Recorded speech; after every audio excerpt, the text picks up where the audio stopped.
Free period था। Front benchers पढ़ाई में बिजी थे और हमारा सेक्शन डी गॉट लेटेंट चल रहा था पीछे। फिर हमारे मस्ती से उन्हें थोड़ा सा डिस्टर्बेंस हुआ तो उन्होंने सीधा हमारे इंटेलिजेंस पे ही सवाल उठा दिया। और भाई उसके बाद जो जवाब दिया ना हमारे एक एक लॉन्डो ने, वो सब सुन के टीचर ने ही रिजाइन दे दिया।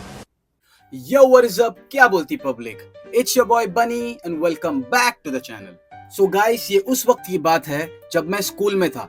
शक्ल देख के जज मत करना सालो, मैं भी स्कूल गया हूँ। तो मेरा एक क्लासमेट था जिसका नाम था सिड, वही टॉपर जो हर एक क्लास में फ्रंट बेंच पे बैठा रहता है, जिसको फ्रंट बेंचर के नाम से जाना जाता है, जो टीचर का चमचा होता है, एकदम सीधा साधा भोला भाला चोमू साला जो भी है। और फिर एक हम है, बकचोद, गुंडे, लफंगे, हरामजादे, आतंकवादी। भाई लफ्ज कम पड़ जाएंगे अपने आप को डिस्क्राइब करते करते, और ये सब नाम भी हम लोगों को टीचर ने ही दिया है। और भाई हमें शर्म भी नहीं आती, एकदम प्राउड फील करते थे इस बात को लेके, ऐसा फुल छाती ठोक के। तो ऐसे ही एक दिन फ्री पीरियड था। फर्स्ट बेंचर्स अपना वही पढ़ाई और होमवर्क वगैरह कर रहे थे एकदम शांत बैठ के। भाई खुदा जाने ये लोग होमवर्क भी स्कूल में ही क्यों करते थे। हम तो भाई स्कूल का काम भी स्कूल में नहीं किए कभी। टीचर जब भी बोलती थी कि बोर्ड में लिखा हुआ नोट्स तुम लोग नोट डाउन कर लो, हम बोलते थे कि हाँ हम लोग ने फोटो ले लिया है, हम लोग घर जाके लिख लेंगे। तो बात यहाँ पे होमवर्क या स्कूल वर्क की नहीं है, बात ये है कि फोन किसने अलाउ किया। So back to the topic. Front benches वही अपना पढ़ाई कर रहे थे और हम लोग का ऐसा पीछे फुल मचान चालू है भाई। ऐसा लग रहा था कि पूरा मेला लगा हुआ है। कोई डब्बा खा रहा है, कोई संडे मंडे खेल रहा है, कोई इलेक्ट्रिक वाली सिगरेट फूक रहा है, कोई टीचर के टेबल पे ही लेजिम बजा रहा है, कोई बायो का रिप्रोडक्शन चैप्टर खोल के लड़कियों को दिखा रहा है। भाई अलग ही चल रहा है पीछे। तो फिर वो फ्रंट बेंचर सिड अचानक में भयानक पीछे आया, हम लोग सब लोगों को बुलाया और उसने बोला, भाई तुम लोग पढ़ाई क्यों नहीं करते हो यार, तुम्हारे वजह से हम लोग भी नहीं पढ़ पाते, कभी तो पढ़ लिया करो, एजुकेशन इज वेरी इंपॉर्टेंट। और भाई मैं बनी बैक बेंचर्स का लीडर होने के नाते मैंने बैकआउट नहीं किया, मैंने स्टैंड लेके डायलॉग पेल दिया, education is not important, knowledge is important. भाई माँ कसम बोल रहा हूँ, रिया इंप्रेस हो गई थी। बाकी किसी का रिएक्शन मुझे याद नहीं है, रिया की हंसी आज तक मेरे दिमाग में है।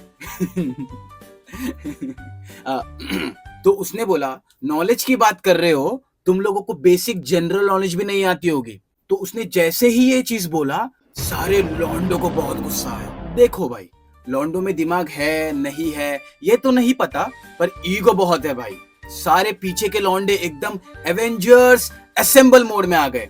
पीछे से जोर जोर से आवाज आ रहा है, कौन बोला भाई जी के नहीं आती, क्वेश्चन पूछ के तो देखो, आंसर्स रेडी है हमारे पास। मैं बोला, हैं आंसर्स रेडी है, क्वेश्चन पेपर कब लीक हुआ है भाई। ये सब सुन के सिड ने बोला, चलो ठीक है रैपिड फायर करते हैं, मैं रैंडम और बेसिक जनरल नॉलेज क्वेश्चंस पूछूंगा और फिर देखते तुम लोग आंसर कर पाते हो या नहीं। और फिर हम सब ने एक दूसरे का शक्ल देखा, स्माइल किया, क्योंकि हम सबको अंदर से ये पता था कि किसी को कुछ भी नहीं आता है। बट भाई कॉन्फिडेंस 10 आउट ऑफ 10। और हम लोग ने बोला कि भाई चलो हम लोग रेडी है, शुरू करते हैं। तब सिड ने पहला क्वेश्चन पूछा, हु डिस्कवर्ड जीरो, जीरो को किसने इन्वेंट किया। ओमकार ने बोला, भाई वो तो हमारे मैथ्स टीचर ने डिस्कवर किया है। सिड ने पूछा कैसे। तब ओमकार ने बोला, भाई वो जब टेस्ट के रिजल्ट्स आए थे ना मैथ्स के, तब हम सभी के आंसर शीट में जीरो लिखा हुआ था, तभी तो पता चला कि जीरो होता है।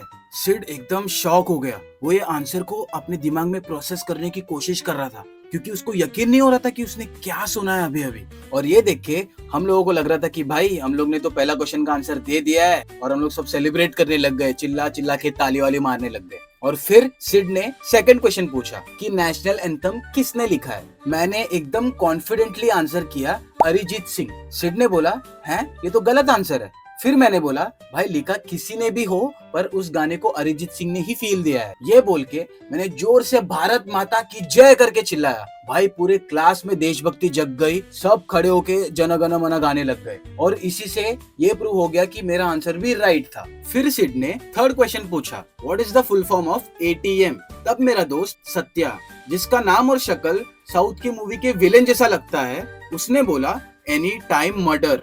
तब सिड क्या, हम सब शॉक हो गए कि भाई क्या बोल रहा है। बट सिड में इतना हिम्मत नहीं था कि वो सत्या को बोल सके कि भाई तू गलत है। फिर हम सब ने मिलके एक्सेप्ट कर लिया कि भाई हम थर्ड क्वेश्चन का आंसर भी राइट ही दिए। सिड ने फिर फोर्थ क्वेश्चन पूछा, सोलर सिस्टम में कितने प्लैनेट्स है और उन सबका नाम बताओ। तब मेरा दोस्त विजय ने बोला, भाई पहले 9 प्लैनेट्स थे पर अब 8 है। ये सुन के सिड इम्प्रेस हो गया और उसने बोला, भाई करेक्ट आंसर, अब नाम भी बता। फिर विजय ने बोला, मर्क्यूरी है, पीनस, अर्थ, मार्स, जुपिटर, चट्टान, यूर एनस, नाप्तोल, और जो 9th प्लेनेट था उसका नाम है पल्टो। इतने में सिड को रियलाइज होने लग गया कि भाई उसने गलत किया है ये सब चालू करके। फिर उसने सोचा भाई मैं अब मगरमच्छों के तालाब में कूद तो गया हूँ ऑलरेडी, अब कैसे तो कैसे मुझे तैर के बाहर निकलना ही है। फिर उसने 5th क्वेश्चन पूछा, ट्रीज हमें किसके बदले ऑक्सीजन देती है? तब एंट्री मारा प्रदीप, टिफिन में से मसाला चना खाते हुए। प्रदीप वही जाड़ा बच्चा है जो हर क्लास में दूसरे बच्चों का टिफिन छीन कर खाता है। फिर प्रदीप ने आंसर किया, मसालेदार खाना खाने के बाद जो गैस निकलती है ना, उसी के बदले हमें ऑक्सीजन मिलता है। ये बोलकर उसने एक साइलेंसर छोड़ा और बोला, ये रहा एग्जाम्पल। भाई पूरी क्लास पागल हो गई थी भाई, इतना गंदा स्मेल भाई, लोगों के नाक के बाल जल गए थे भाई, लिटरली घुटन होने लग गया सबको, लोग लिटरली खास रहे थे, 2-4 लड़कियों ने तो उल्टी ही कर दी भाई।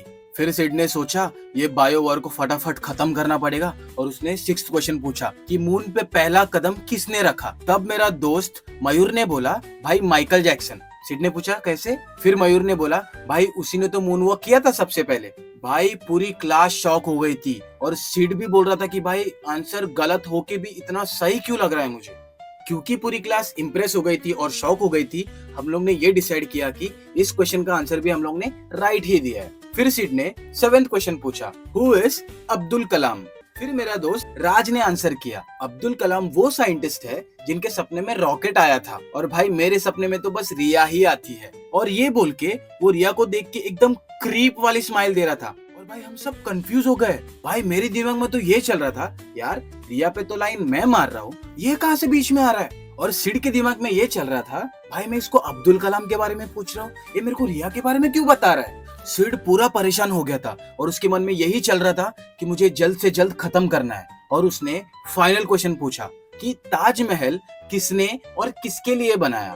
तब राहुल ने आंसर किया, भाई ताजमहल मैंने बनाया है रिया के लिए। भाई ये आंसर सुन के रिया ने ब्लश ही कर दिया और राहुल हम सबको देख के जोर जोर से हंसने लगा।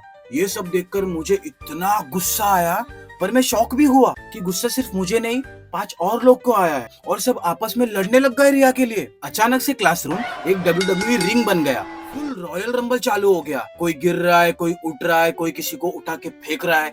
ये सब देख के सिड पूरा का पूरा पागल हो गया और वो एकदम जोर से चिल्लाया, गाइस रुक जाओ। उसने हम सबके सामने हाथ जोड़ा और बोला, भाई आई एम एक्सट्रीमली सॉरी, तुम लोगों को बेसिक नॉलेज नहीं, बहुत एडवांस्ड नॉलेज है, और वो भी गलत डायरेक्शन की। फिर मैं बनी बैक बेंचर्स का लीडर होने के नाते मैंने बैकआउट नहीं किया, मैंने डायलॉग पेल दिया, देखो भाई हम नॉलेज के लिए पढ़ाई नहीं करते। फिर सिड ने पूछा, फिर किसके लिए करते हो? मैंने बोला, भाई हम पढ़ाई ही नहीं करते। ये सुन के पूरा क्लास हंसने लग गया। तो भाई इस इंसिडेंट के बाद फ्रंट बेंचर्स ने हमें कभी फिर से सवाल नहीं किया, और रही बात टीचर की, उन्होंने तो रिजाइन ही कर दिया हमसे परेशान होके। So guys, moral of the story is, back bencher से बहस, जिंदगी तहस नहस। तो वीडियो अच्छा लगा तो लाइक करो और अपने स्कूल के दोस्तों के साथ शेयर करो, और ऐसे ही मजेदार कंटेंट के लिए सब्सक्राइब करना मत भूलना। तो मिलते हैं नेक्स्ट वीडियो में, तब तक के लिए सायोनारा।